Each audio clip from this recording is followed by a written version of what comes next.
Hi friends, welcome back to another episode of Generation Films. My name is Alan, and today we're going to be continuing our How to Survive series with the very underrated Battle Los Angeles. Based on a true story, this film gives us an in-depth look at how the US military would respond to an all-out alien invasion on our west coast. As always, this video will be separated into 4 different sections. First, we're going to be looking at the background of the battle, the location where it's taking place. Then we're going to be looking at the enemy combatants, followed by the type of equipment and training you should bring along with you, followed by how you can survive this kind of engagement. August 12, 2011, several meteors are detected on a collision course with Earth. Most of these meteors are projected to land near major coastal cities. Because these projectiles were detected at the last second, evacuations are called only as the meteors make their final approach. But before striking the surface at terminal velocity, these objects actually slow down on their own, which shows us that they potentially could be manned.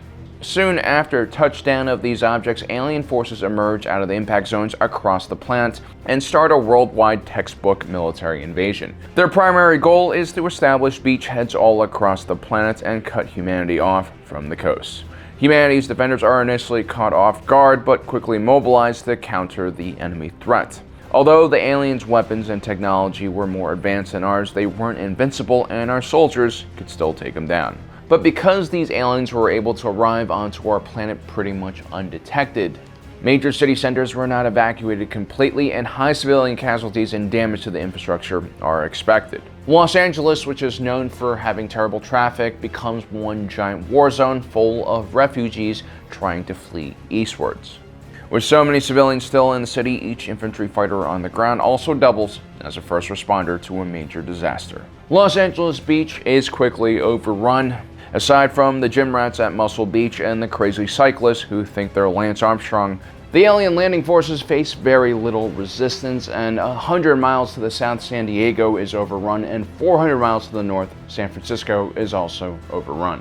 Los Angeles Command is the last known standing force on the West Coast, and it is extremely important that they are able to hold on.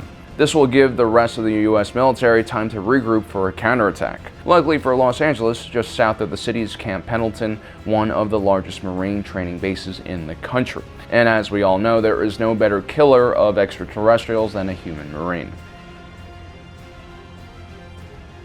Very little is known about these aliens, but they clearly are more advanced than humanity. After all, they are a spacefaring species and able to hide their approach to our planet with some kind of advanced stealth technology. They are bipedal and roughly the same height as humans, but their anatomy is quite different from ours and highly evolved or perhaps modified for combat purposes.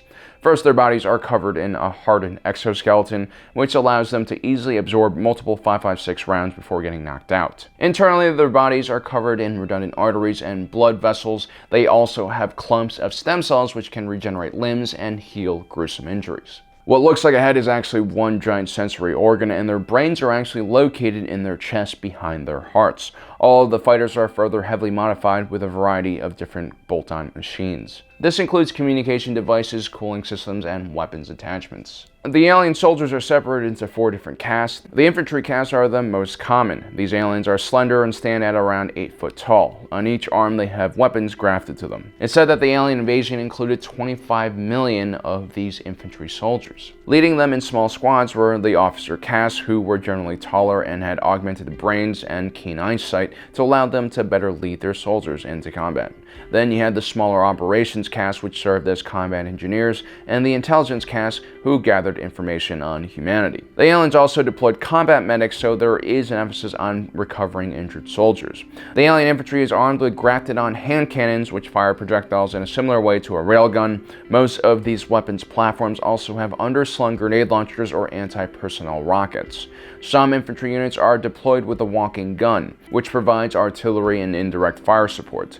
For air support, the aliens have drone ships that are extremely maneuverable and use pulse jets to either hover or move around like a more traditional aircraft. The drones are quickly able to control airspace over Los Angeles, putting humanity at a huge disadvantage. Still, despite their advanced technology, their weapons and vehicles seem to be slapped together and relatively old. There are some theories that these aliens have just escaped some terrible war from their own home planet and now are running low on resources, which kind of explains the state of their equipment. It could also explain why the alien forces lack more heavy vehicles and heavy weapons. Now, the alien military strangely functions in a very similar way to our own.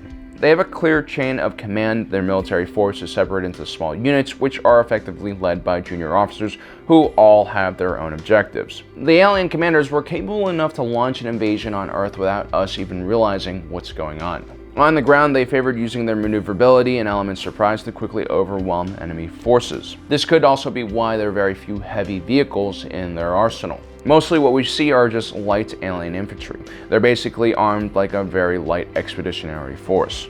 This is also why the aliens have to rely heavily on drone support to take out and pin down human heavy armor. And once that air support is gone, the aliens aren't able to operate nearly as effectively.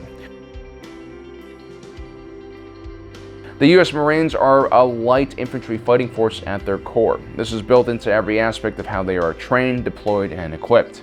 Compared to their Army counterparts, the Marines are more dependent on the individual rifleman. This is why Marine rifle squads are generally larger and include 3 fire teams. Although the Marines are well versed in combined arms tactics because they are considered an expeditionary force, they generally have less heavy weapons and fire support at the small unit level. A much heavier emphasis is put on the individual rifleman and his or her ability as a marksman. In an urban combat situation like Los Angeles, the Marines are more likely to go house to house engaging in CQB with small arms rather than using artillery or tanks to destroy enemy positions from afar. And in this case, against an alien force with superior technology and complete dominance of the airspace, having a force that is essentially designed to fight low-tech and without vehicular supports if necessary is an advantage for the Marines. This is only compounded by their warrior-like mentality and culture, which is probably why the Marines are able to take the news that they are fighting aliens so calmly. To them, it's just another enemy to outsmart and kill.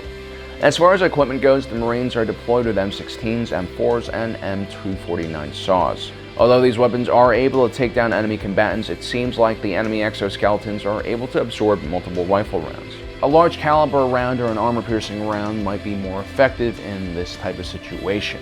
The Marines' body armor also seems to be quite effective at stopping enemy rounds. Because this is an urban environment, I do recommend doubling up on those trauma plates, because again, the aliens are using freaking railguns. I also recommend you keep your pack light. Other than ammo and weapons, you can find food, water, and anything else you need on the battlefield because you are in a major American city. Make sure your gear is also prepared for tight urban spaces, zip tie or dummy cord down anything that is loose, and keep those radio antennas folded down. Look, no matter what, this is going to be a terrible situation for you. You're going to be in a target-rich environment full of friendly civilians. Your job is to extract those civilians and engage a technologically and numerically superior enemy with complete control of the airspace. So my advice in these kind of terrible situations, which can be applied to almost anything in life, is fall back to your training and then focus on just one objective at a time. Let's go over some basics here for operations in urban terrain. Spacing and communications are extremely important in this kind of environment. This is going to be a very complicated 3D environment with a lot of verticality and plenty of ambush points. One lone rifleman will not be able to cover every angle and vector, so make sure you stay alert and disciplined and move well as a team. Avoid bunching up, and when advancing down a street, stay away from the walls, as counterintuitive as that might seem. Take special precaution when crossing doorways, alleys, and especially intersections. Be prepared at all times for incoming sniper fire and be prepared to carry out counter sniper fire drills and extract your team from an ambush point. When moving from one location to another, keep your head on a swivel and scan the sectors you are assigned to. Also, make sure to always know where the nearest exit and cover is in case you are immediately ambushed. You're going to be at a severe disadvantage, and you will have limited fire support and heavy weapons at your disposal. Because of the enemy's air superiority, keeping off of major avenues and highways will be essential to your survival. I recommend you keep the secondary roads and, if necessary, make your own entrances and exits through buildings and walls so you can avoid deadly intersections and potential ambush points. Because you are outnumbered and manpower is limited, there will be no traditional front line. No clearing houses and occupying them and securing your rear. Expect to be engaged from all sides. The only safe place is your fob, and that's many miles away. Getting bogged down in this kind of environment most likely will lead to the destruction of your entire unit. So always be ready to exit a location and use whatever methods possible to disengage from combat. Also remember, the aliens are not familiar with your surroundings. Use your knowledge of human cities to your advantage. Know that gas stations can be used to create massive explosions.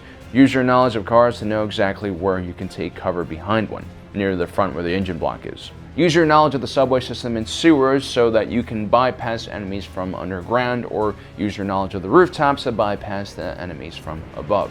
Be realistic and cautious when exposing yourself and engaging enemy forces. You will have limited backup, and your enemy is heavily armed and will outnumber you. They're also quicker and more mobile than your own Marines. Now, usually we recommend you guys act like cowards and immediately run away from the fighting, but that's usually in pointless battles against other humans where you're fighting over resources or political ideology. But in this case, you are defending Earth against aliens, so it's actually pretty important that you do stand up and fight. In my opinion, you can do whatever you want. But anyway, guys, I hope you enjoyed all of our information here. Don't forget to subscribe and hit that notification button so you don't miss out on the rest of our awesome content. As usual, my name is Alan, reminding you that life is a movie and you are the protagonist.